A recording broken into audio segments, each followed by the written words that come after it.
ये नजर आ रही है ना? यस ये सर। नजर यस अच्छा, सर। मैं यस ये सर बता नजर आ रही। मैं ये आ रही है। Yes sir. हाँ, मैं ये बता रहा था, वो वीडियो एंड होगी रिकॉर्डिंग, कि अगर वेलोसिटी और एक्सेलरेशन की डायरेक्शन कर्वीलिनियर मोशन में सेम हो तो क्या होगा, जो पार्टिकल है वो कर्व को लीव कर जाएगा, वो स्ट्रेट मूव कर जाएगा, बिकॉज एक्सेलरेशन क्या है, in the direction of velocity है। तो याद रखना है हमेशा कि जो एक्सेलरेशन है ना, it is always intended towards origin. Acceleration is always intended toward origin or around which it is moving. कि एक्सेलरेशन जो होगा वो टुवर्ड्स ओरिजिन इंटेंड करेगा या फिर path around which it is moving. ठीक हो गया। इसको हम मजीद डिटेल में देखेंगे कि जो एक्सेलरेशन है, why it is intended towards origin और around which it is moving. खैर अभी फिर ये जो है आधे घंटे बाद बंद हो जाना है, हम आगे चलते हैं। इससे पहले कि ये टाइम ये वाला भी खत्म हो जाए।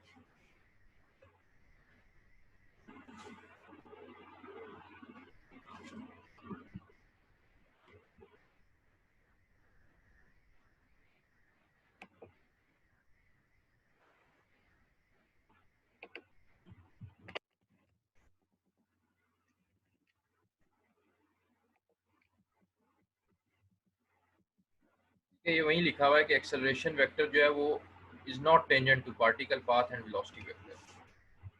ठीक है, एक्सेलरेशन और वेलोसिटी की डायरेक्शन सेम नहीं होती। ये जो बेसिकली स्लाइड है, ये क्या बता रही है कि ये ट्रेजेक्ट्री है पैराबोलिक, पार्टिकल यूं मूव कर रहा है इस डायरेक्शन में। ठीक है, जो मोशन है ना इन हॉरिजॉन्टल डायरेक्शन, ठीक है, उसमें एक्सेलरेशन क्या है, जीरो। और मोशन जो वर्टिकल डायरेक्शन में है वो यूनिफॉर्मली एक्सेलरेटेड है, यूनिफॉर्मली उस पर एक्सेलरेशन हो रही है, अप्लाई हो रही है। तो ये क्या है, कांस्टेंट है इस वर्टिकल डायरेक्शन में, क्योंकि जब कोई भी चीज़ ये मतलब मूव करे आपकी कर्व में, तो एक उसका हॉरिजॉन्टल मोशन होता है और एक उसका वर्टिकल मोशन होता है। सही है, मतलब कि मैंने एक चीज़ थ्रो की और उसको, इसकी एक पैराबोलिक ट्रेजेक्ट्री है, वो एक हॉरिजॉन्टली डिस्टेंस भी कवर कर रही है और वर्टिकली नीचे भी आ रही है, या वर्टिकली अगर ऊपर जा रही है, जो भी उसको डिस्टेंस कवर कर रही है। तो यानी हॉरिजॉन्टल डायरेक्शन में भी और वर्टिकल डायरेक्शन में भी मोशन है उसका। ठीक हो गया।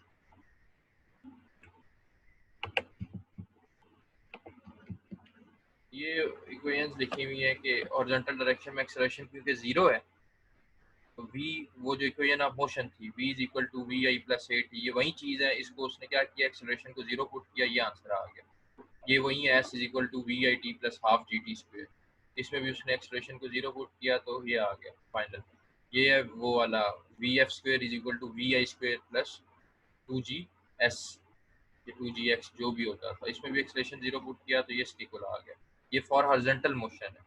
ठीक है, ये फॉर हॉरिजॉन्टल मोशन बात कर रहा है। फॉर वर्टिकल मोशन क्या कह रहा है वो, फॉर वर्टिकली तो ये बता रहा है कि एक्सेलरेशन किसके इक्वल है, माइनस जी। एक्सेलरेशन की वैल्यू आपने हमेशा माइनस जी लेनी है न्यूमेरिकल करते हुए, आगे इसको डिस्कस करेंगे। तो एक्सेलरेशन जब आपने माइनस जी पुट की इन इक्वेशंस में, ये जो इक्वेशंस थी, तो मेरे पास फाइनली ये आंसर, फाइनल आंसर आ गया वो यार। ठीक हो गया। वो नीचे बता रहा है कि motion in horizontal direction is uniform, motion uniform है तो एक्सेलरेशन क्या है, जीरो। मोशन वर्टिकल डायरेक्शन में यूनिफॉर्मली एक्सेलरेटेड है, मतलब ए इज इक्वल टू कांस्टेंट, ए की वैल्यू क्या है, कांस्टेंट है।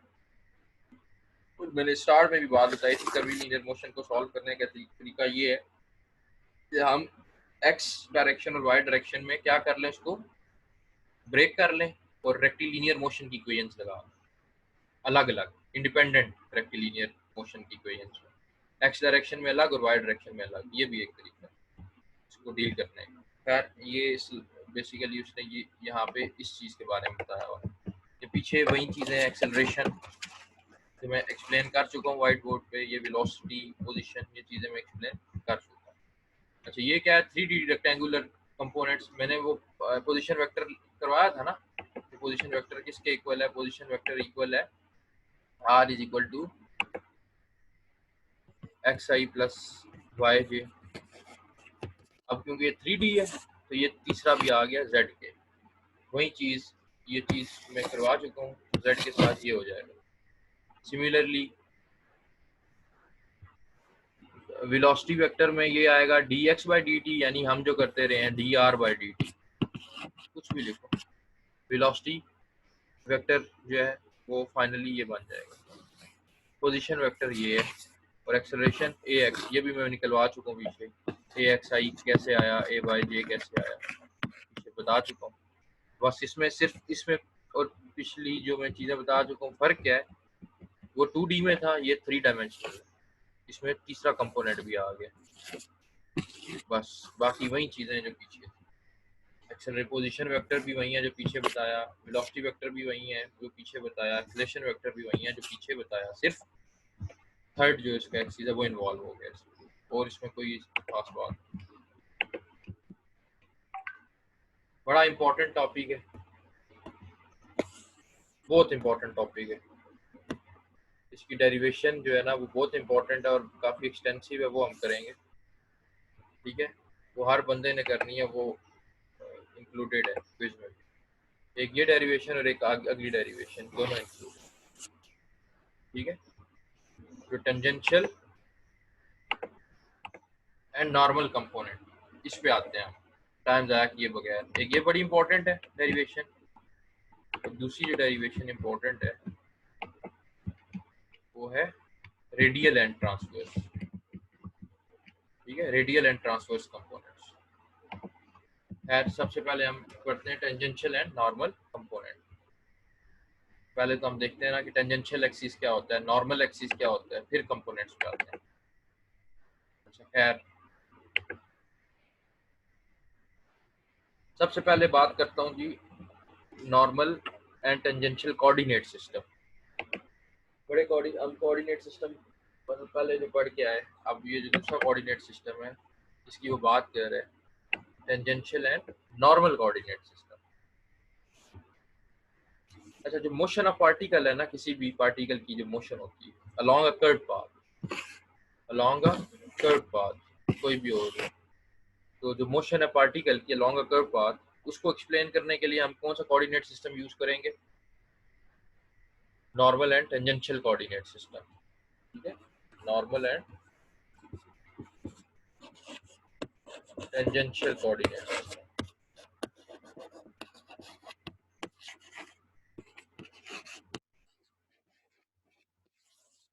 ठीक है, normal and tangential coordinate system.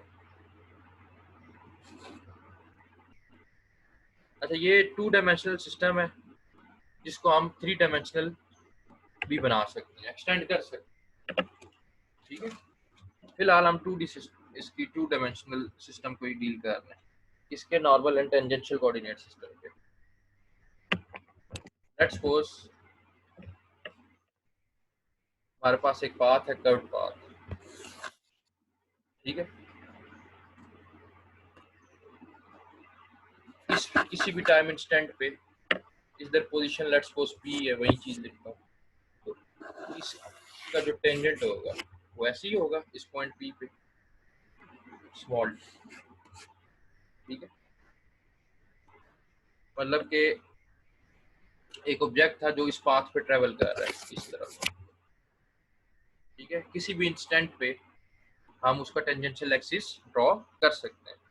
अब ये टेंजेंशियल एक्सिस जो ये मैंने ड्रॉ किया टेंजेंशियल एक्सिस, वो क्या है, वो टेंजेंट टू दिस पॉइंट, इस पाथ के टेंजेंट पे है, यानी जो पॉइंट मैंने लिया उस पॉइंट, जो उस पॉइंट से जो टेंजेंट गुजरेगा इस पाथ पे, उस पे, इस एक्सिस को क्या कहूंगा मैं, टेंजेंट एक्सिस कहूंगा।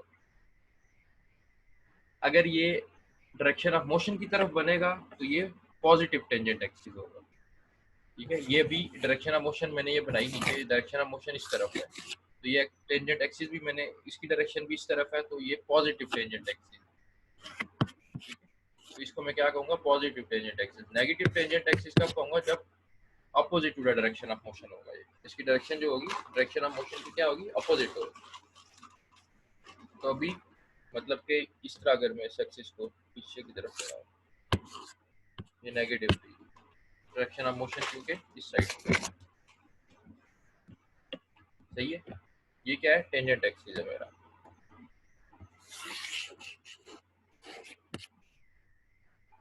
और इसी एक्सिस के अगर 90 डिग्री पे, इसी एक्सिस का 90 डिग्री अगर मैं इसका परपेंडिकुलर ड्रॉ करूं इसी पॉइंट पे, तो ये आएगा। ठीक है, ठीक है, तो इसको हम कहेंगे नॉर्मल एक्सिस। क्या हुआ, the axis which is 90 degree to this tangential axis. मैं ये कह सकता हूँ जो एक्सिस 90 डिग्री पे है, जो परपेंडिकुलर है किसके, इस टेंजेंशियल एक्सिस के, and is pointing inside the curve, याद रखना, and is pointing inside the curve. इसकी डायरेक्शन यूं भी तो बन सकती थी ना 90 डिग्री, मैंने इस तरफ क्यों बनाई, ये रूल है, ये याद रखना है नॉर्मल एक्सिस का, कि पॉजिटिव नॉर्मल एक्सिस वो इनसाइड द कर्व होगा। ये कर्व है तो इनसाइड यही है ना, ये कर्व है इसका इनसाइड ये, ठीक होगा। तो the axis which is 90 degree to this tangential axis and is pointing inside the curve, उसको हम कहेंगे नॉर्मल एक्सिस, जिसको हम किससे डिनोट करते हैं, एन से। नॉर्मल एक्सिस को हम किससे डिनोट करते हैं, एन से। अच्छा, इस नॉर्मल एक्सिस पे एक पॉइंट होता है जी, यहाँ पे कोई, लेट्स सपोज उसको हम कहते हैं सी। सी क्यों, सेंटर ऑफ कर्वेचर। इस पॉइंट को हम क्या कहते हैं, सेंटर ऑफ कर्वेचर, किसी भी इंस्टेंट पे। अभी कौन सा इंस्टेंट है मेरा, यहाँ पे कोई इंस्टेंट है टी, जो पॉइंट क्या है पी। इस टाइम इंस्टेंट टी पे जो मेरा पोजीशन है पी, उस पे जो सी है, जो मेरा सेंटर ऑफ कर्वेचर है, वो लेट्स सपोज कहीं यहाँ पे, ठीक है। और सेंटर ऑफ कर्वेचर से लेके इस पॉइंट तक का जो डिस्टेंस होगा, उसको कहूंगा रेडियस, और रेडियस को मैं डिनोट कर रहा हूँ रो से, ठीक है। यानी जो रेडियस ऑफ कर्व है एट दिस इंस्टेंट, वो क्या है, रो, उसको मैंने नाम दिया रो का। और ये पॉइंट सी क्या है, point C is centre of curvature.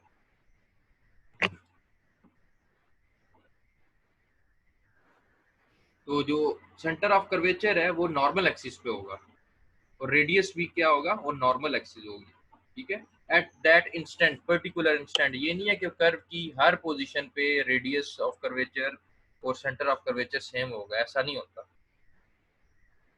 ये जो सी है और ये जो रेडियस है, ये सिर्फ इस इंस्टेंट के लिए, इस पर्टिकुलर इंस्टेंट के लिए। जब पार्टिकल इस पॉइंट पी से मूव कर जाएगा, किसी नई पोजीशन पे चला जाएगा, तो ये सी और रो भी क्या हो जाएगा, चेंज हो जाएगा। मतलब कि लेट्स सपोज ये पार्टिकल जो है वो मूव करके इस पॉइंट पे आ गया, इस न्यू पॉइंट पे आ गया,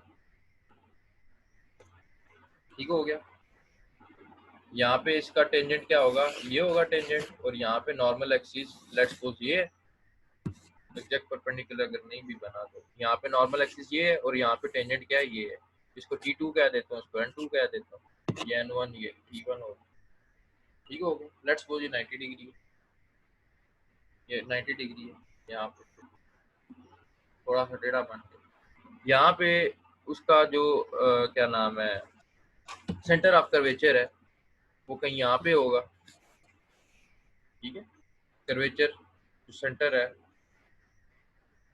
ये है ना एक सर्कल, तो उसका सेंटर ऑफ कर्वेचर क्या है, ये दिस, ठीक है। और यहाँ से यहाँ तक का डिस्टेंस क्या है, रेडियस। सेम कॉन्सेप्ट यहाँ पे मिल रहा है, क्योंकि ये प्रॉपर एक कर्व नहीं है, एक सर्कल नहीं है, तो इसका रेडियस ऑफ कर्वेचर और जो रो है, रेडियस है, रेडियस ऑफ कर्वेचर और सी सेंटर ऑफ कर्वेचर है, वो चेंज होगा। तो यहाँ पे जो इसका रेडियस होगा वो होगा दिस रो 2, और ये क्या है, C2, ये C1, यहाँ पे ये था रो 1।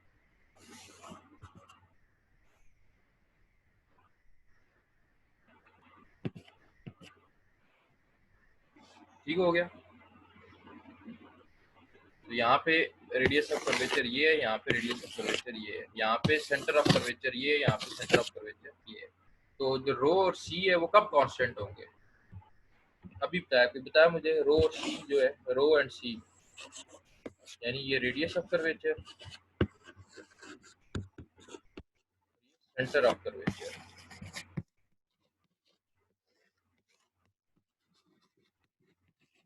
ये कब कांस्टेंट होंगे जी? ये कोई बताएगा? जल्दी बताओ यार, आवाज आ रही है? सर आवाज आ रही है। बताओ ना, नहीं पता कुछ आ तो रही है होगा, सर जी, मुझे तो पता लगे। आवाज आ रही है। ये तब कांस्टेंट नहीं होंगे पता जब सर। जो आप कोई भी बॉडी है या कोई भी पार्टिकल है वो सर्कुलर पाथ में मूव कर रहा होगा। अभी बताया, जब भी बॉडी एक सर्कुलर पाथ में मूव करेगी, लेट्स सपोज इस पॉइंट पे टेंजेंट क्या है, ये T1, यहाँ पे परपेंडिकुलर क्या है, ये नॉर्मल एक्सिस। लेट्स सपोज इस पॉइंट पे टेंजेंट क्या है, T2, यहाँ पे नॉर्मल एक्सिस क्या है, ये परपेंडिकुलर N2। ठीक है, तो ये जो पॉइंट होगा ये सब के लिए वही होगा, सेंटर ऑफ कर्वेचर। यहाँ से यहाँ तक ले लो, ये रेडियस रो आर लिखते हैं, यहाँ पे हम उसको किससे लिख रहे हैं, रो से। ये रेडियस ऑफ कर्वेचर है, जो कि यहाँ से लेके यहाँ तक का डिस्टेंस है, तो यहाँ से यहाँ तक का डिस्टेंस है, तो यहाँ से यहाँ तक का डिस्टेंस है, तो यहाँ से यहाँ तक का डिस्टेंस है, सब सेम है। ठीक है, तो जब भी एक पार्टिकल मूव करेगा सर्कुलर पाथ में, उस केस में रेडियस ऑफ कर्वेचर और सेंटर ऑफ कर्वेचर क्या होंगे, सेम होंगे। ठीक हो गया, ये याद रखना। अच्छा, ये तो था axis, tangential and normal axis, समझ आ गई होगी कि tangential axis along the tangent of the path at particular instant, और उसके परपेंडिकुलर जो होगा वो नॉर्मल एक्सिस होगा। अब आते हैं tangential and normal component of velocity and acceleration. ठीक है, tangential and normal component, tangential and normal component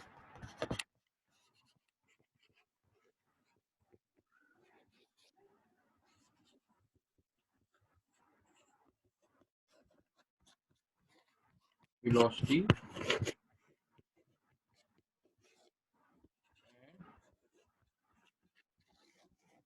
acceleration. ये बड़ा इंपॉर्टेंट है जी, ये डेरिवेशन बहुत इंपॉर्टेंट है। इसमें मैं हो सकता है कुछ चीज़ें बस स्किप भी करवा दूँ क्योंकि बहुत लेंथी है, तो जो है ना बता दूंगा, इतनी ज़्यादा हम डिटेल में नहीं जाएंगे उसकी, बहुत ज़्यादा हम तो डेरिवेटिव्स पे नहीं जाएंगे, कॉम्प्लेक्सिटी, वरना जो है ना कॉम्प्लेक्स हो जाएगी तो मसला होगा आप लोगों के। अच्छा, ये टॉपिक है, वही बात कि सपोज करो कि एक पार्टिकल जो है वो एक कर्व में मूव कर रही है, तो उस मोशन के लिए, उस पार्टिकल के मोशन के लिए जो किसी भी कर्व, ठीक है, एक पार्टिकल एक कर्व के लॉन्ग मूव कर रही है, तो इस कर्व में मोशन के लिए उसके लिए उस पार्टिकल के उसका टेंजेंशियल और नॉर्मल कंपोनेंट जो है ना, वेलोसिटी और एक्सेलरेशन दोनों, यानी वेलोसिटी का टेंजेंशियल कंपोनेंट, वेलोसिटी का नॉर्मल कंपोनेंट, एक्सेलरेशन का टेंजेंशियल कंपोनेंट, एक्सेलरेशन का नॉर्मल कंपोनेंट।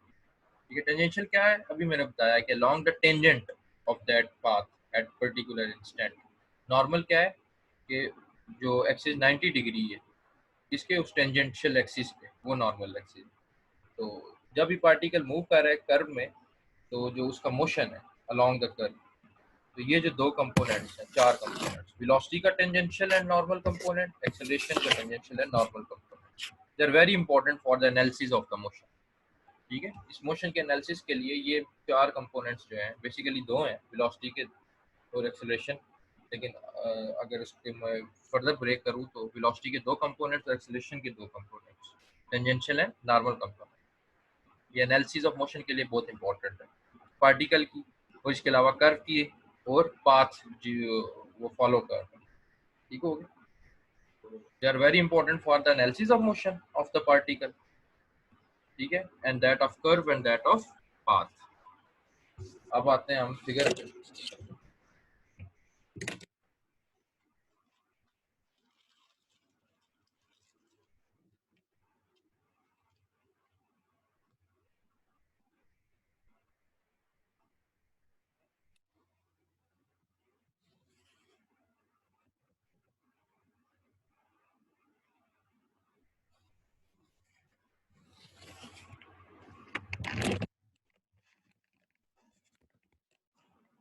पार्टिकल है, ठीक है, वो मूव कर रहा है एक अलोंग अ कर्व पाथ, ये ठीक हो गया जी।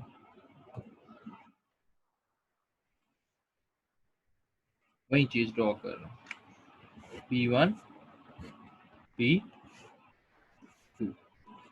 वही जब मैंने वेलोसिटी और पोजीशन वेक्टर को एक्सप्लेन किया था तो यहाँ पे मैंने इसको लिखा था P एंड Q, यहाँ पे मैं लेट्स सपोज कहता हूँ P1 एंड P2, ठीक हो गया। तो पार्टिकल क्या कर रहा है, it is moving along a curve path, तेजी तेजी में करता हूँ, वही चीज है कि पार्टिकल एक कर्व पाथ में मूव कर रहा है, ठीक है, एक किसी भी इंस्टेंट टी पे, ठीक है, किसी भी इंस्टेंट टी पे, यानी कोई भी इंस्टेंट यहाँ पे क्या है, टी।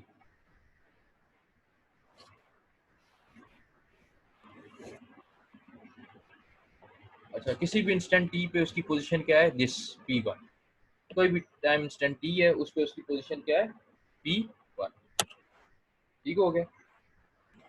और P2 क्या है, P2 जो है ना एक और पोजीशन है पार्टिकल की, किस इंस्टेंट पे, अब इंस्टेंट क्या है, T प्लस डेल्टा,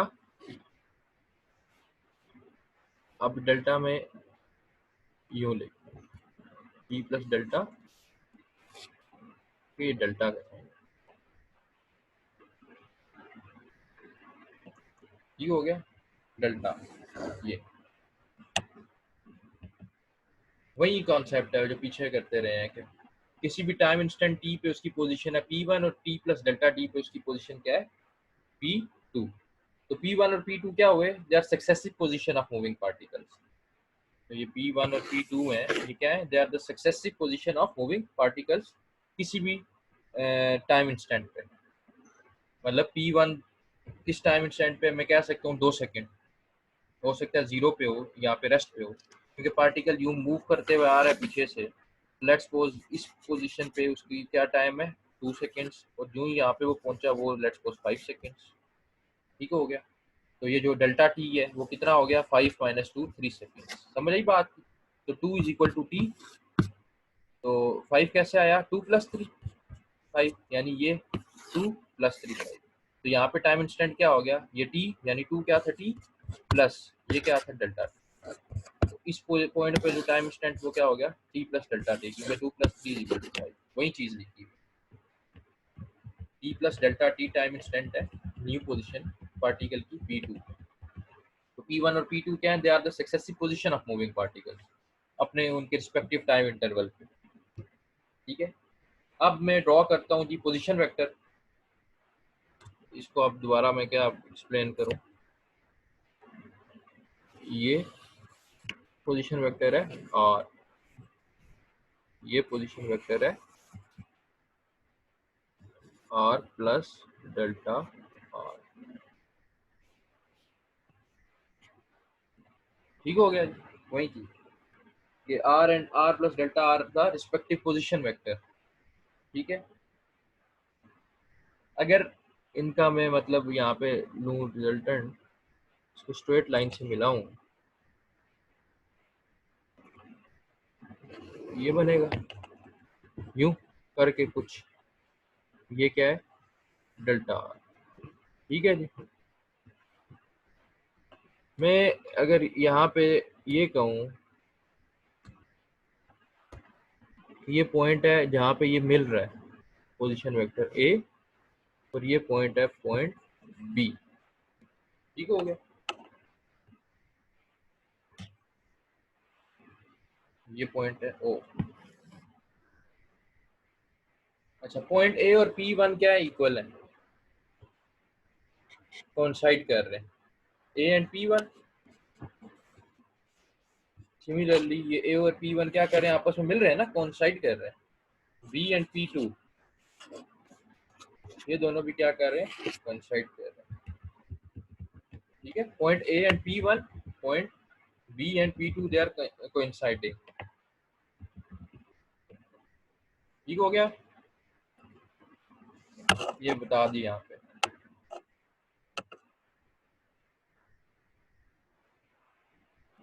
और इसमें फिगर में हाँ ये भी हम एंगल भी निकाल लेते हैं कि लेट्स सपोज ये जो आपका पोजीशन वेक्टर R है, ठीक है, ये कितना एंगल बना रहा है, विद हॉरिजॉन्टल एक्सिस, ये हॉरिजॉन्टल एक्सिस एक्स, ये वाई, ठीक है। लेट्स सपोज ये एंगल जो बना रहा है विद हॉरिजॉन्टल एक्सिस, ये बना रहा है फाई, और आपका जो पोजीशन वेक्टर P2 है ये कितना बना रहा है, फाई प्लस डेल्टा फाई, ठीक हो, विद हॉरिजॉन्टल एक्सिस। तो जब ये अगर फाई बना रहा है, ये ऊपर डेल्टा फाई, तो इन दोनों के दरमियान एंगल कितना हो जाएगा, फाई होगा ना। Phi plus delta phi minus phi करोगे तो डेल्टा फाई आ जाएगा, ठीक है। ये एंगल कितना होगा, डेल्टा फाई, यानी पी और P1 और P2 के दरमियान जो एंगल है विद, अभी फिलहाल मैं जो एंगल ले रहा हूँ विद हॉरिजॉन्टल एक्सिस ले रहा हूँ। विद हॉरिजॉन्टल एक्सिस जो एंगल है, ठीक है, विद हॉरिजॉन्टल एक्सिस जो एंगल बन रहा है पॉइंट पोजीशन P1, जो पार्टिकल है जिस पोजीशन पे, उसका फाई, और जो पोजीशन P2 है पार्टिकल की, वो phi plus delta phi with horizontal axis. With किससे, विद दिस हॉरिजॉन्टल एक्सिस, ठीक है, विद हॉरिजॉन्टल एक्सिस बात कर रहा हूँ। अच्छा, दोनों एंगल हमने सेम डायरेक्शन में लिए हैं, एंटी क्लॉकवाइज डायरेक्शन। दोनों की डायरेक्शन क्या है, एंटी क्लॉकवाइज डायरेक्शन। दोनों एंगल की डायरेक्शन क्या ली, सेम, कौन सी, एंटी क्लॉकवाइज डायरेक्शन।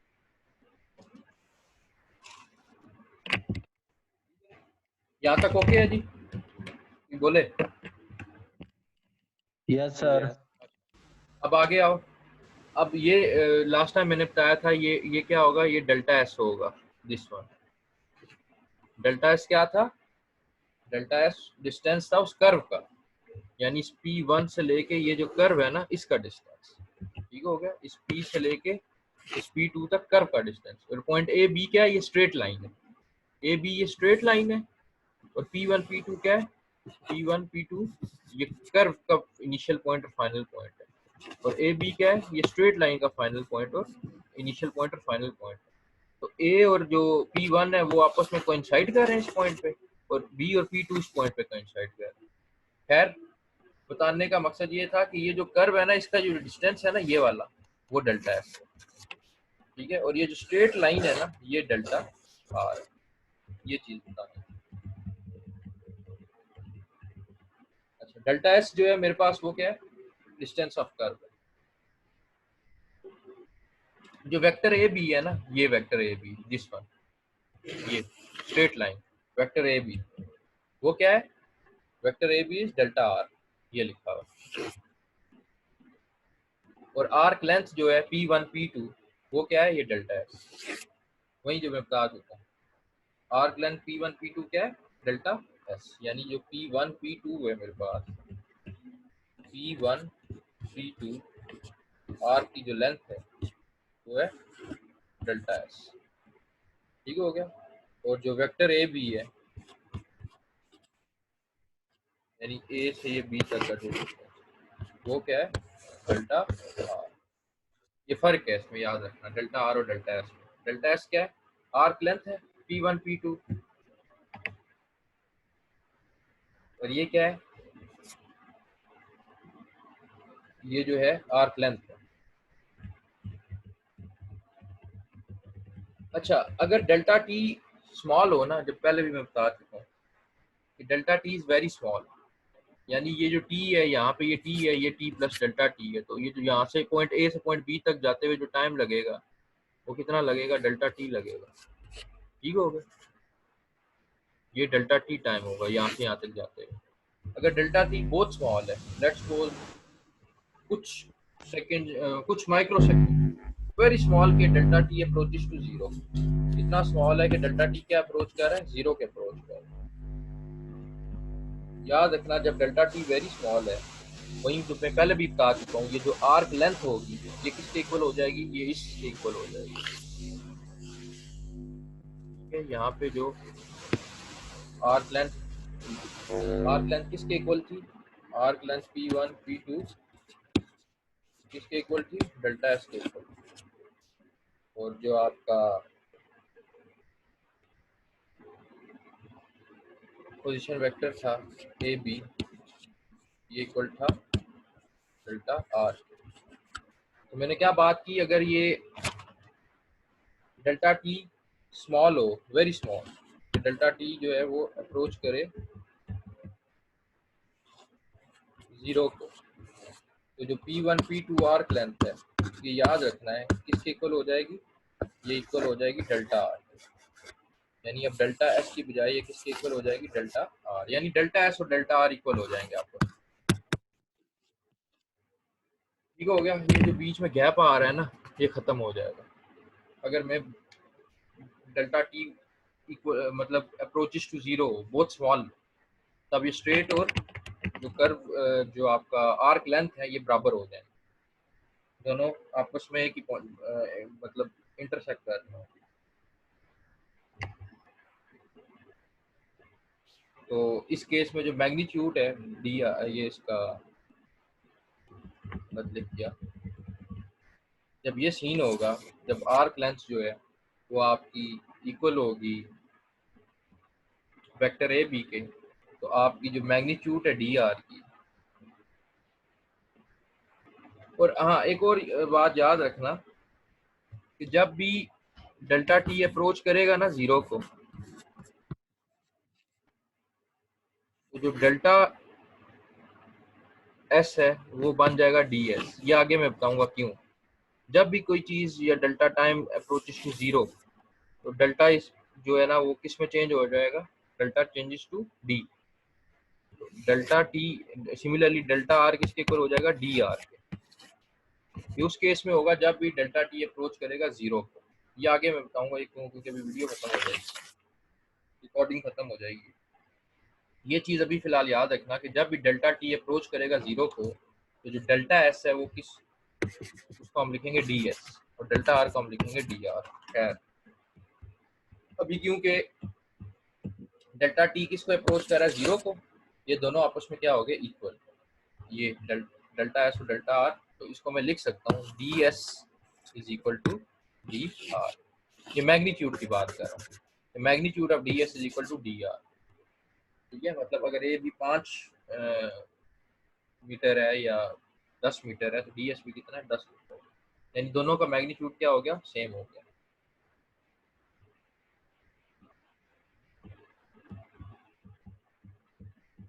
ये एक चीज, एक इम्पोर्टेंट पॉइंट था याद रखने वाला। अच्छा अब हम कंसीडर करते हैं unit vector tangent to path P1। अब ये जो पाथ P1 है इसका टेंजेंट क्या बनेगा, इस पाथ P1 का टेंजेंट बनेगा ये डेल्टा एस को अगर मैं मिटाऊं,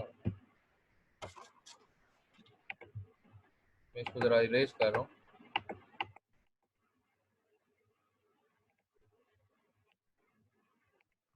इस पाथ P1 पे टेंजेंट क्या बनेगा, ये। ठीक हो गया। हम एक यूनिट वेक्टर कंसीडर करते हैं आई कैप। ठीक है, वो क्या है, टेंजेंट टू पाथ P1 है। सिमिलरली जो B है, पॉइंट B, इसका टेंजेंट क्या बनेगा, ये आई है, तो ये क्या हो जाएगा, i plus delta i, i plus delta i. ठीक हो गया।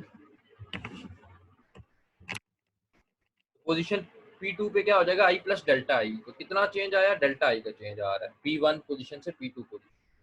और ये अलोंग डायरेक्शन क्या है, अलोंग द टेंजेंट। डायरेक्शन क्या होगी जी, अलोंग द टेंजेंट। यानी हमने क्या कंसीडर किया, एक यूनिट वेक्टर कंसीडर किया है जो टेंजेंट है पाथ P1 के, क्या है, आई कैप।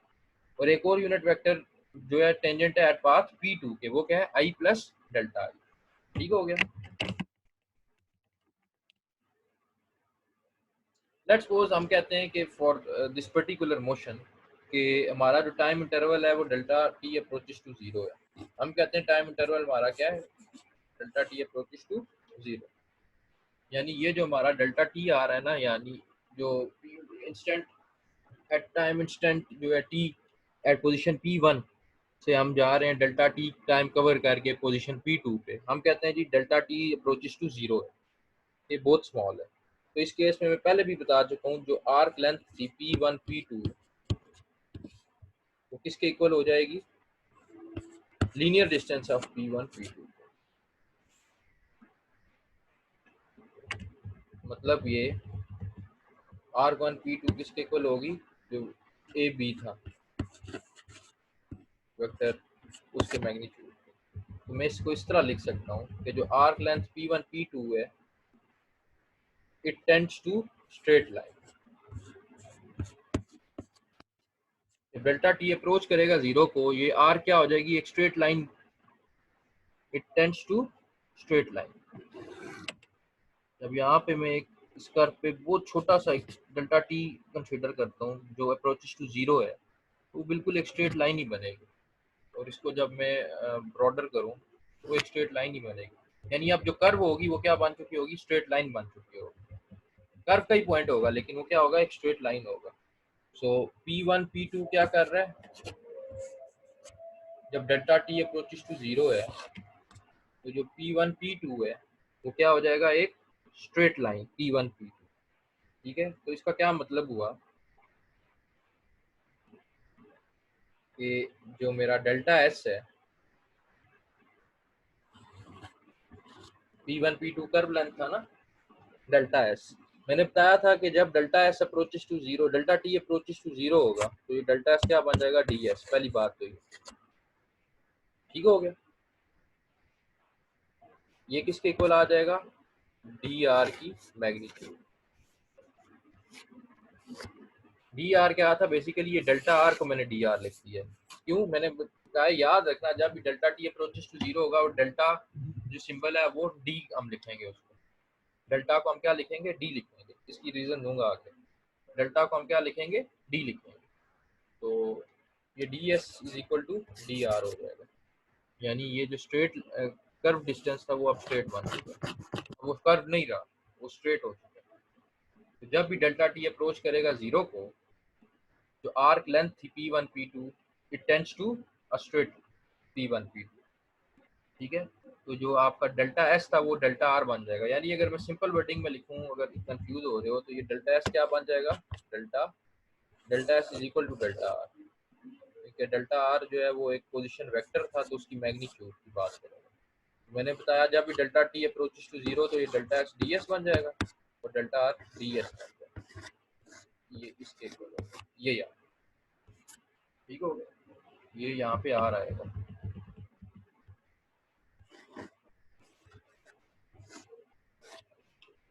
ठीक हो गया, और ये कब होगा, जब डेल्टा टी अप्रोचेस टू 0।